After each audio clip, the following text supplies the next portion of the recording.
Hello, good day to one and all. This is Miss A. Krishna Sundar, Assistant Professor, Department of English, KAHM Unity Women's College, Manjeri. Today, we are going to discuss one of the most popular poems written by Kamau Brathwaite, and the title of the poem is Negus. So here we have the author, Kamau Brathwaite. Now let's move into the biography of this author. His full name is Edward Kamau Brathwaite. He's an eminent scholar, historian, and a Caribbean poet. He was born in Barbados, which is an island country. He was educated at Harrison College, Barbados, and at Pembroke College, Cambridge. He went to Cambridge with a scholarship, the Barbados Island Scholarship. He received a PhD from the University of Sussex. He was later appointed in the administrative wing in Ghana, and his years in Ghana, the Gold Coast, which was under the British colonial rule, profoundly affected his sense regarding his heritage and culture. His association with the musicologist Kwabena Niketia also began here. He married Doris Monica Welcome and has a son whose name is Michelle. He was professor emeritus at New York University. He died at the age of 89 on 4th Feb 2020. He was offered Bocuse Henry Swansea Award shortly before his death. So let's have a look at his country, Barbados. This is a country in the Caribbean island, and Brathwaite comes from this place. Now, this is located in the North American continent, and the capital town is Bridgetown, and this is a port city. Now, this place was initially conquered by Spain. Now, later, it came under the control of the British people. So, it gradually became an English colony. The British people started plantation economy here, and they started enslaving the population, the indigenous population of this locality. Now, slave trade was also initiated, and this is how a number of Africans from Africa were actually brought into this locality. Now, today it is an independent state with Elizabeth II as the queen. It is a great tourist destination, and today if you look at this place, the predominant population here is from African descent. So as I've mentioned, it's a beautiful place. It's a great tourist attraction. There are lots of sunny beaches and beautiful caves located here. So this is actually a tourist location today. So moving on to Brathwaite. He was also the co-founder of the Caribbean Artist Movement, which is known as CAM, and he launched Savaco, a journal which was associated with this. He was also noted for his studies of Black cultural life. He used typefaces in many of his poems.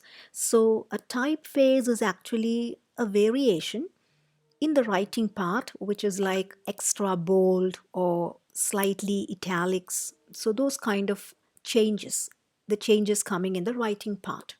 His poems are famous for the depiction of the indigenous root of African culture.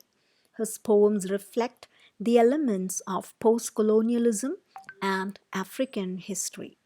His work in Ghana's Ministry of Education, Harvard University, University of West Indies, and New York University molded him into a great poet.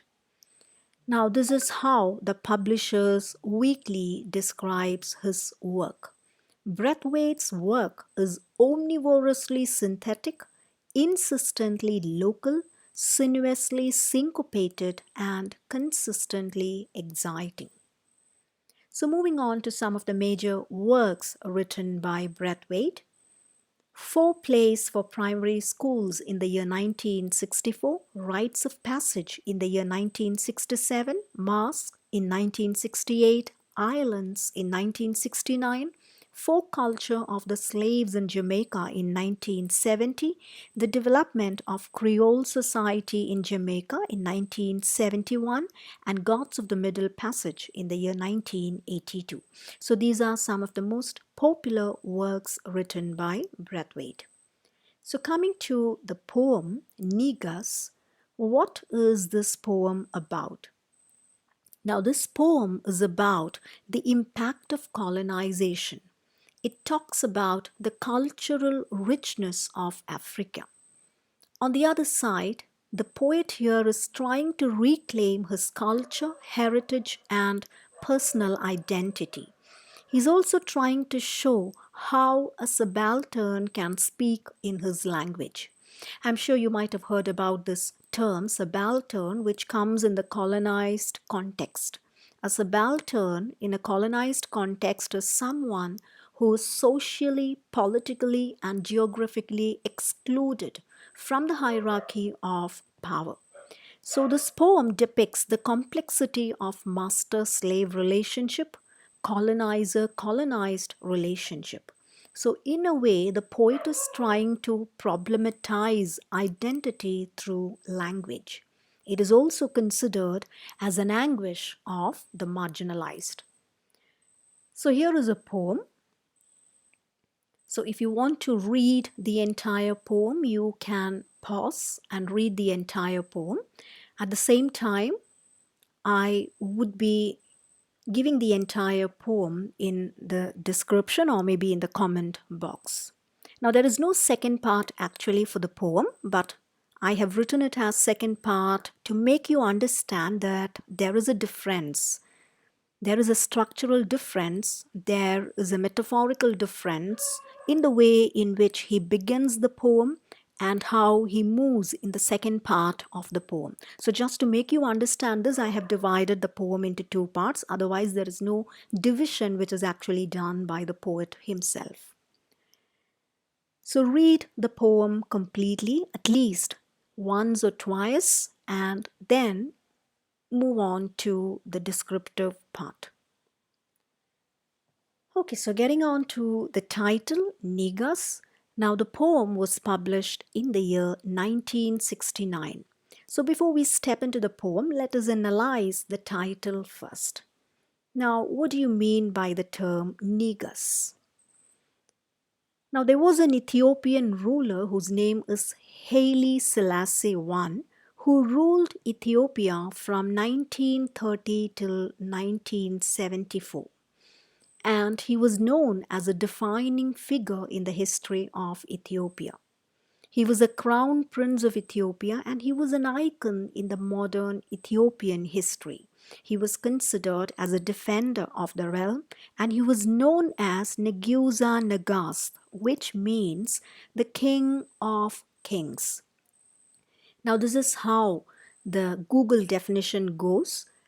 Negus Nagast, which means king of kings, or you can call it as the emperor.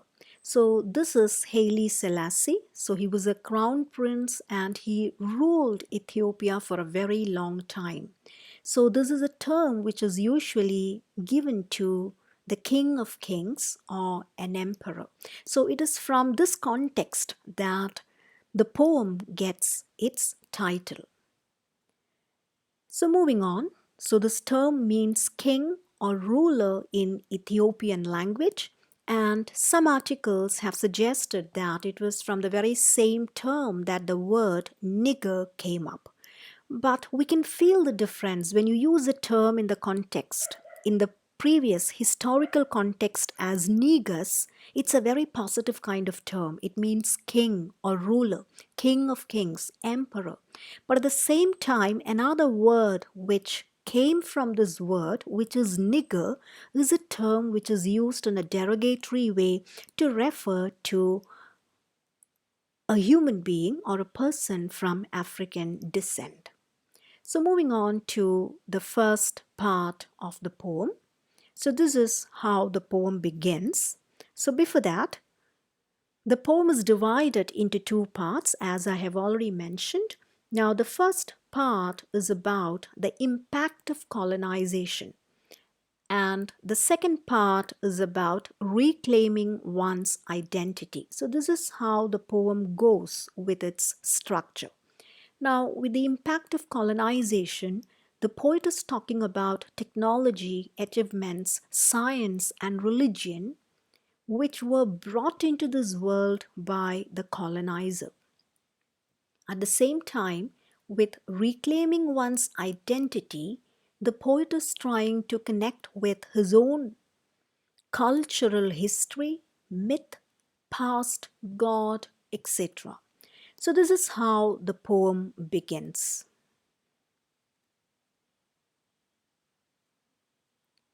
It is not. It is not. It is not, it is not, it is not enough. It is not enough to be free of the red, white, and blue of the of the dragon. It is not, it is not, it is not enough, it is not enough to be free of the whips, principalities, and powers. Where is your kingdom of the world?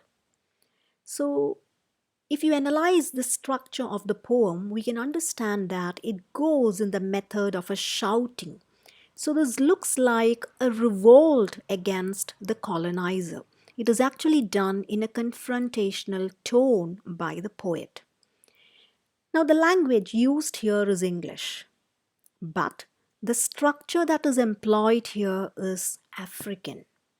So the language is English because he writes in English because he wants the English people to read this and understand his mental trauma. That is why he is using this language rather than his native language. But if you look at the structure, you can see it's totally African oral literature structure, which means the oral traditional songs in Africa, they went with a shouting mode. So this is written exactly in the very same way. So if you look at the structure, you can clearly understand that this is not the way in which you can find an English poem. So the structure is in the pattern of a shouting in a confrontational tone. So it is not enough to be free of the red, white, and blue dragon. So he is mentioning dragon. Now, dragon, as we know, is a mythological character, something that is in the form of a serpent, serpentine in its looks, and it emits fire, so it is not considered as a very friendly creature. It is considered as a ferocious or as something that is very violent in nature. Again, if you look at the structure of the poem, you can see that it goes with developing sentences. It goes in a particular pattern whereby the real sentences come only at the end of the stanza. So he says it is not enough to be free of the red, white, and blue dragon. Now, this clearly means that he is referring to something in particular: red, white, and blue. Now, this red, white, and blue will definitely relate with the Union Jack, the British flag. So, this is what he calls as the dragon. So, he's publicly criticizing his colonizer. He calls them as dragons who had spoiled the life of the original inhabitants of the place. So this is a metaphorical representation. The red, white, and blue dragon, this is actually the British flag. So he says, being free from this flag, this is not enough for us. It is not, it is not, it is not enough. It is not enough to be free of the whips, principalities, and powers. Now, by whips, he is definitely relating to slave trade or slavery. But after the abolition of slavery, this was something which was completely taken off. But still, there is a kind of mental slavery which is still working in the minds of these people, and the poet is definitely talking about this. So he says, it is not enough to be free of the whips, that is slavery, principalities, and powers. Now, principality here means independence for a particular region or getting the power to to initiate that. So now that they remain independent, the author still is not happy. The poet says that this kind of a physical independence is not what we need. We need mental independence or psychological independence. This is what we require. And now he's asking a question, where is your kingdom of the world? Now, kingdom of the world, this can give you two different interpretations. Now, the first one is a book written by the Cuban writer Eligio Carpentier, and the title of this book is The Kingdom of This World. So this can be a reference to this book because he's a Cuban writer and Cuba again is a part of Caribbean islands. So maybe it can be a reference to this book, or in another way there is another interpretation which is possible here. It could be the power of words or power of literature, which means you can revolt with your words. I'm sure you might have heard about the French Revolution quote, pen is mightier than the sword. So he's trying to speak about the very same theme in this context, that sometimes your words can be very powerful. Why are you not revolting using your words? So the first part of the poem suggests that the poet is not very happy with this physical independence from British people. So the poem begins with a repetitive style, which is a confrontational style against the imperial authority. The poet establishes his revolt against the colonial rule through his poetical style. Brathwaite's experiments were inspirational for many poets who tried innovations within poetic language, and they were known as dub poets. So dub poetry means it is a performance kind of poetry. So it originated in West Indies. So this is not something which you can prepare. This is a spontaneous kind of thing. Maybe you have seen the Hindi movie Apna Time Aayega, where you can see Ranveer Singh gets into this rap kind of songs. So this is something similar to that, spontaneous performance. Now here the poet argues that freedom from the imperial power is not enough to make them free. Freedom from whips refer to the freedom from slavery. However, they are never free from mental slavery. So we need more. We need more changes. This is what the speaker is talking about. So moving on to the next part.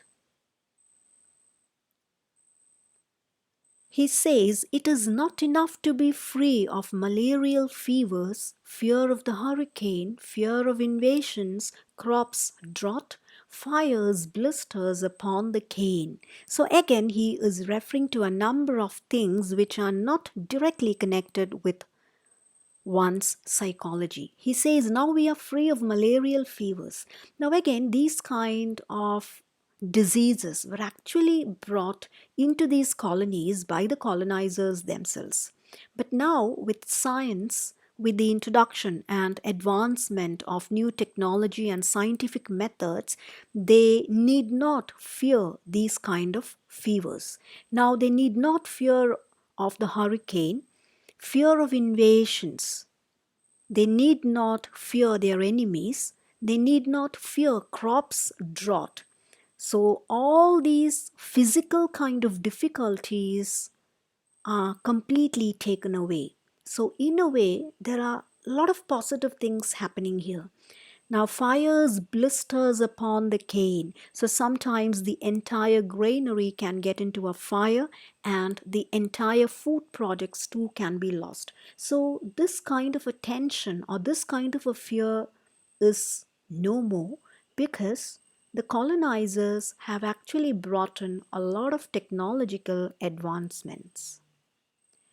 And now he says they have overcome physical challenges like diseases, natural disasters, and inventions. So if you look at it from a superficial level, this is an achievement.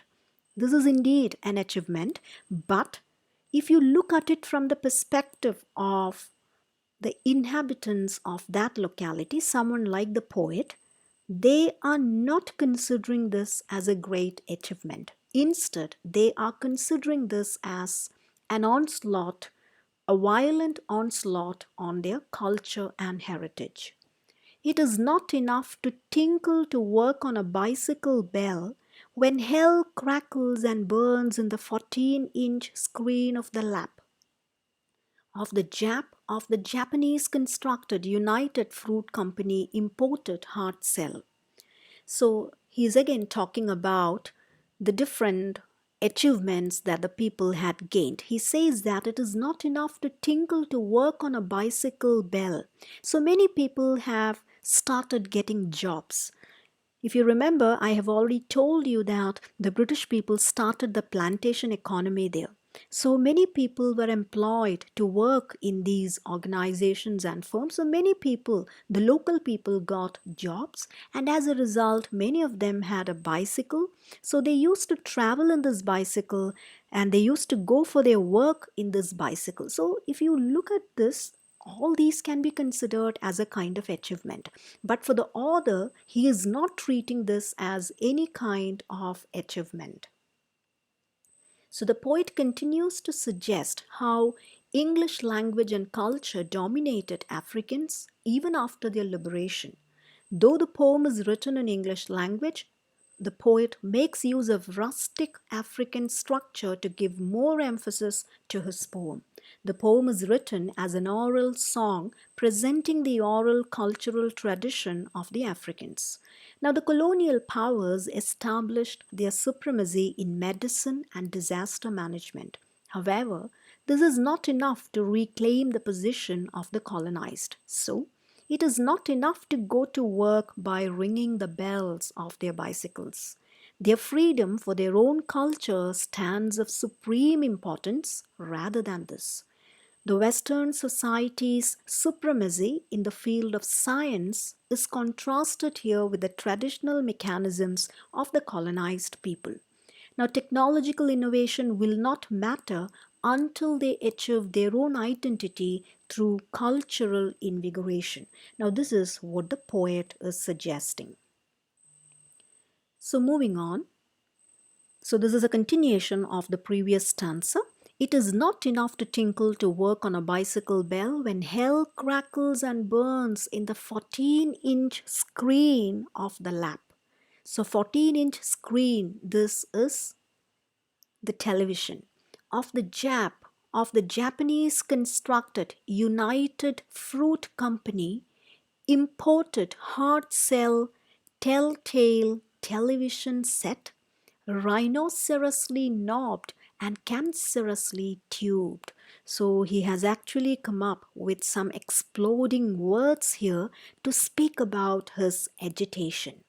So this United Fruit Company, now United Fruit Company was a company which originated there, and this was an American company here. So different countries had different collaborations at this time.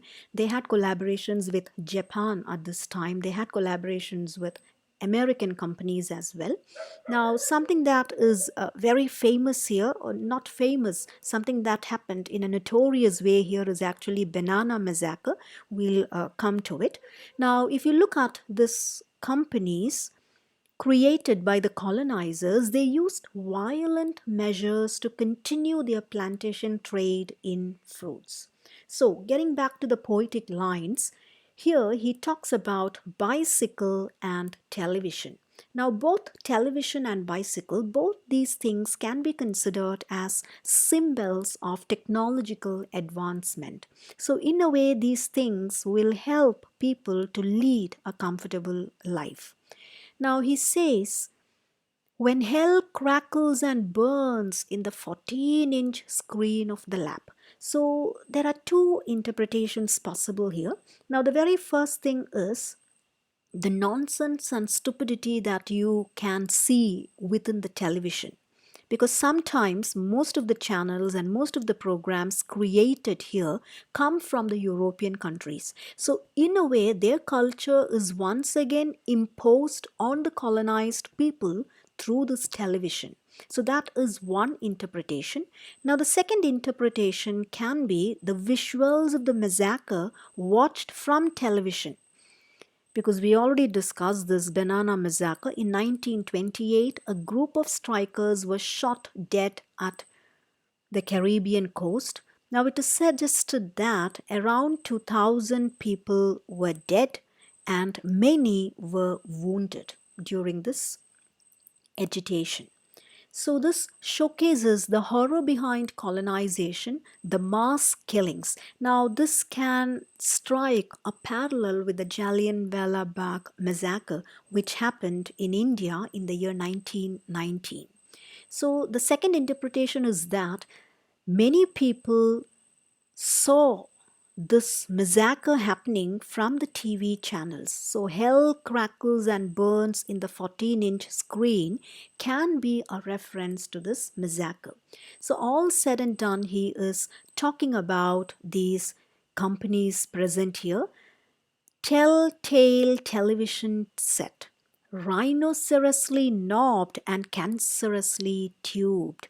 Now, knobs and tubes. Now, these are the different parts of a television set. Now, this is actually represented by the poet in a different way. Now, by rhinocerously knobbed, he says, our culture is hugely destroyed. So he's actually talking about the fragmentation of their culture, because what is imposed on them is not their culture, but it is the European culture, the culture of the colonizer. And he says cancerously tubed, which means shrunk beyond destruction to get back to their ordinary life, or to get back to their real cultural system or pattern, is something which is going to be very difficult now, because they have been patterned with European cultural system now through television and through the life that they lead as of now. The poet describes the large-scale plunder and destruction done by the looters. They need not fear this atrocity again, but their path to their cultural freedom is still a very long way. So here the poet is talking about Japan's materialism and England's imperialism. So the disintegration of the indigenous culture, which is actually spreading here through colonization. This is what he means there. The colonizer has left, but what they see today, what they hear today, this is still the colonizer's culture. So the colonizer's culture is actually spreading very quickly, and this is devouring their real culture. So moving on to the next part. It is not enough to be able to fly to Miami, structure skyscrapers, excavate the moonscaped seashore sands to build hotels, casinos, sepulchres.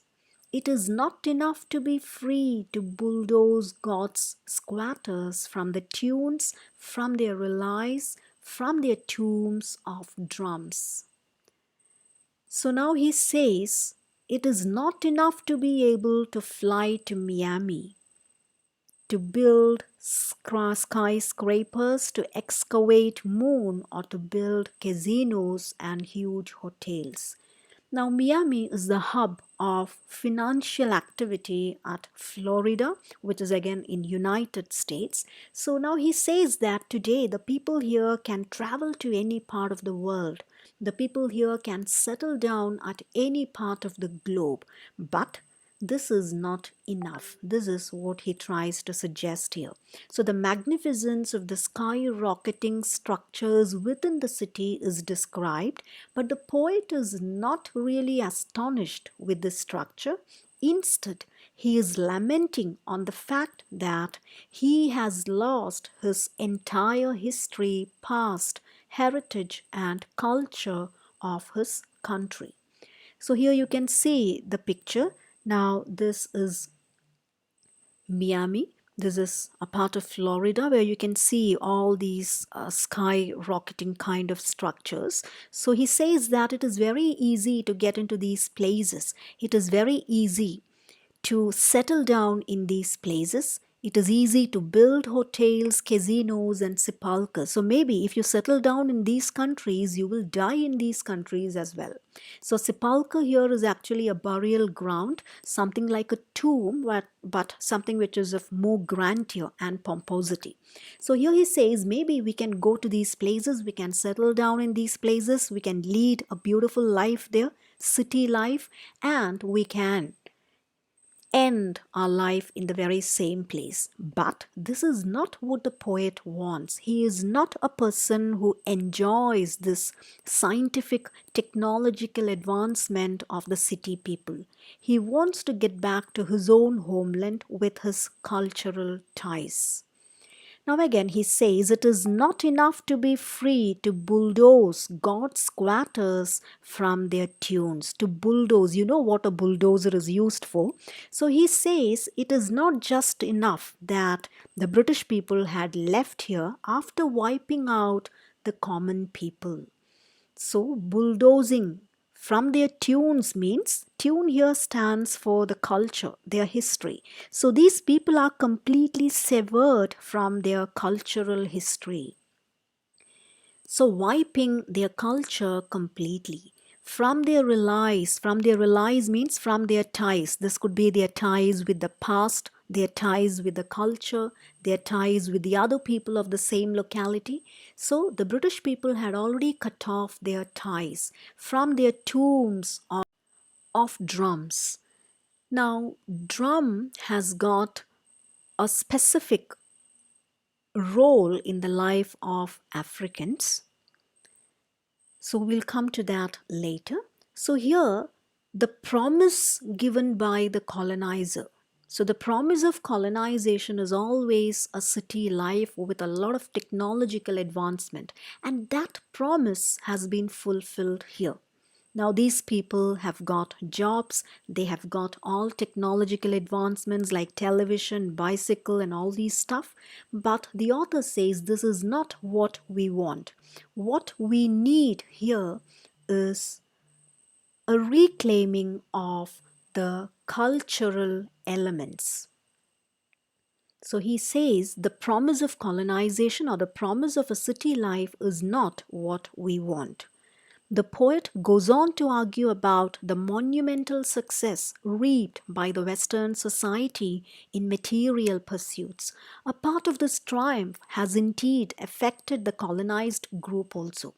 But the poet finds everything vain and futile if they cannot recoup their cultural traditions and bring their psyche to a sphere of freedom. Now, Florida is a very famous place for its casinos, gambling, and structural beauty of the buildings. So, some of the seashore resorts and casinos are a spectacular scene for the eyes, but these are not enough for the repressed group to conquer back their lost world. What they need is a simple life with a mixture of their culture, history, and religion. So I'm taking you to a few sites from Miami. Now, this is a Seminole Hard Rock Hotel and Casino. Now, maybe you might have seen this. This is a guitar hotel with the Oasis Tower. So that's one of the most popular destinations of the world. Again, you can see here is Aquilina Resort and Spa. This is again another important, beautiful, expansive place in Miami. So just wanted to make you understand this is what the people can dream about now, but still they can fly to these places, they can settle down in these places, but this is not what the people want. They want to reclaim their culture, their history, and their past.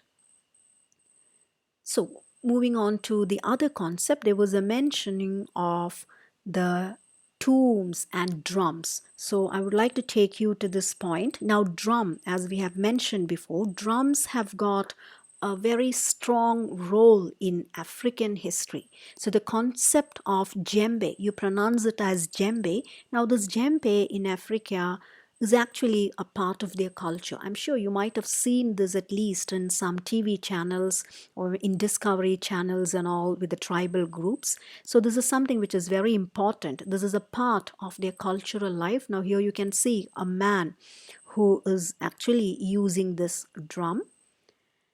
Now, the poet continues to depict the mercilessness of the colonizer, whereby the old gods of the colonized are completely destructed.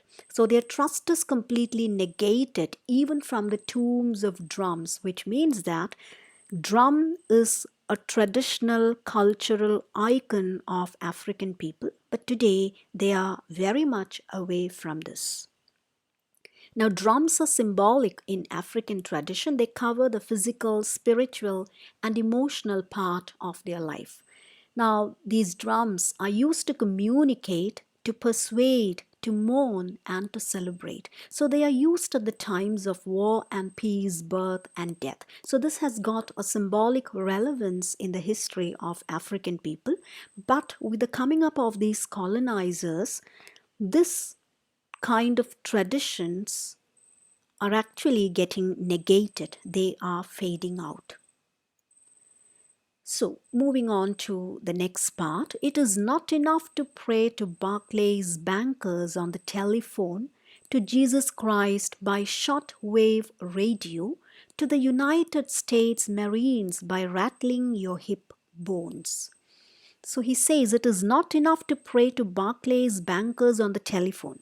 So this is again about telephone and shortwave radio. That's about radio. Now this Barclay Bank was a collaboration of African Bank with UK. So this is again something which was brought in by the colonizer. So with this, a lot of advancement actually came to this place. And now he says it is not enough to pray to Barclays bankers on the telephone. Now you can contact the bankers over the telephone and talk about your problems. But this is not enough.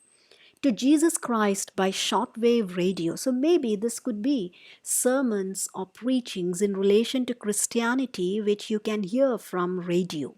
But this is not something that the author is ready to accept. He says that this kind of a call or this kind of a sermon or a preaching related with Christianity through radio is not something that we are enjoying. So in a way, he is actually talking against the religion which is brought in by the colonizer, because this is not their religion. They believed in pagan gods, traditions, and supernatural things. So Jesus Christ or Christianity looks very strange for them. To the United States Marines by rattling your hip bones. Now the US Marines used black people as cooks, stewards, and even in the construction realm. Now, they were considered as unskilled and were paid less. So, these black people were continuously serving the whites, and they are not even able to enjoy their life in the way they wanted it to be. So the poem goes further to portray how their skilled labor was utilized by the foreigners while they invaded the resources of the country. So say the people were not given any freedom, many of them were actually killed. At the same time, they were also used as laborers, but they were paid less. The colonizer even imposed their religious and cultural beliefs to the colonized people's mind. So this is the zenith of this poem. So this is what the poet cannot accept. The pagan gods in African tradition was replaced by the colonial Christian faith, and their God from then on was Jesus Christ. So the poem is a lamentation of the poet about the fading traditions and belief systems of African heritage. So now we move on to the second part. Now, till now, the author, the poet, was talking about his experience with the colonizer, the impact of colonization. Now, here comes the real strong element of this poem. From here onwards, the poet is talking directly to the colonizer. I must be given words to shape my name to the syllables of trees. So now he says he wants his language. So maybe his native language. So he wants his native language, and his language is connected with nature, to the syllables of trees, which means these indigenous inhabitants are very closely connected with nature. They are very different from the European city dwellers. So his language is very closely associated with nature. I must be given words to refashion futures like a healer's hand. So, just like a healer, just like a saint, I want to refashion the future of my people. So, this is again by reclaiming their own culture and history. I must be given words so that the bees in my blood's buzzing brain of memory will make flowers. Now, this is a beautiful description. He says, I should be given words so that the bees in my blood's buzzing brain of memory. So his blood's buzzing brain can be something which you can associate with the racial discrimination that they faced. It was not an easy life for the blacks there. It was not an easy life for the Africans, because though they were given a lot of technological advancement, at the same time they were psychologically tortured in different ways. And apartheid or racial discrimination is one such thing. So this racial divide might be living in his unconscious mind. So from that negative experience, he wants to make flowers, and he will make flocks of birds, he will make sky, he will make heaven, the heaven open to the thunderstone and the volcano and the unfolding land. So he says, through the negative experiences that we had from the colonizer, from those experiences, we are going to create something beautiful. We will be making new sky, new heaven, so everything is new, and this heaven will be open to the thunderstone and volcano and the unfolding land. So he is actually dreaming for a magical change, and you can see there is a oneness with nature which is exaggerated here by the poet. And he says thunderstone volcano, which means these people are not scared of these earthly challenges or the physical challenges or natural challenges, because they believe in nature and they are a part of nature. Now he continues by saying, it is not enough to be pause, to be whole, to be void, to be silent, to be semicolon, to be semi-colony. So he says he is not going to remain passive. Now, by the term semi-colony, he means maybe the neo-colonial impact is still remaining there. Now, the period of colonization is over. The period of physical colonization is over, but there is still a kind of mental colonization or a psychological colonization which is still existing. So now he says, I don't want to be pause, I don't want to be a whole, I don't want to be void, to be silent, to be semicolon, or to be a semi-colony, filling me the stone that will confound the void. So here comes his strong voice. So fill me with stone and I will react. I will fill the void. Find me the rage and I will raise the colony. Fill me with words and I will blind your God. Now the last line is very powerful. I will blind your God, which means this showcases his strong will to break all colonial icons. Whatever icons the colonizer had placed in this land, this poet, along with his people, will be ready to break everything one by one. So, this is a very powerful line, and he ends the poem with a few lines from his native language. He says, at Atibon, Atibon Legba.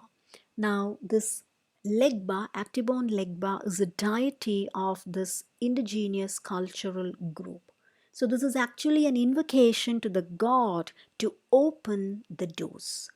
Now, here the poet wants to shape his name with the syllable of trees. He wants to create an identity of his own. He does it with his new style of poetry. He wants to be a priest who can refashion the future. He wishes to rebuild the future of his society, that is the African society. He wants to build flowers, make flocks of birds, make sky and heaven. He hopes to bring back nature to this materialistic world. So, the city life and the village life can be contrasted here. The new gen life and traditional life can be contrasted here. The scientific world and the traditional world, the natural world, can also be contrasted here. So here the poet, in a way, is actually challenging the colonizer. He is invoking his God. And remember, he is not invoking the Christian God. Instead, he is giving an invocation to his pagan god, the deity. Now, this deity is known as a regulator of life, Legba. Legba is known as a regulator of life. Legba is even known as a deity who stands as a symbol for fertility. So you can see this is a picture of the deity Legba. Now the poet says that it is not enough to remain silent or to pause, but they will have to fight continuously to bring their voice out. He asks to fling him with a stone so that he can fight against the vacuum. He pleads to fill him with rage so that he can completely destroy the subordinated colonies. So he's trying to build something new. He wants to fill himself with words so as to blind the colonizers' God and to get back to their tradition. So he finally concludes by reciting his poem in African language. Now, Legba is an old man believed to be the regulator of life, a deity. He wears a beggar's clothing and is able to induce balance to the life of the tribal people. So, as the poem ends, he returns to his pagan gods, thereby unearthing his lost gods. Now, you can see the very last two lines of the poem, which is again written in his native language. Now, after invoking the god, in the last two lines, he is actually asking his god to open the doors. Now, with this particular line, he is in a way challenging, indirectly challenging the colonizer's God, because it is written in Bible that thou shalt have no other gods before me. So he's trying to bring a contradiction to this. He's trying to bring a contrast to this by suggesting that their gods, the pagan gods, are more liberal, and that is why they are opening their doors to everyone in this world. So they are opening the doors even to other gods. So indirectly, he is revolting against the colonizer, and he is once again unearthing his lost God. So with this, we come to the end of the discussion in connection with the poem.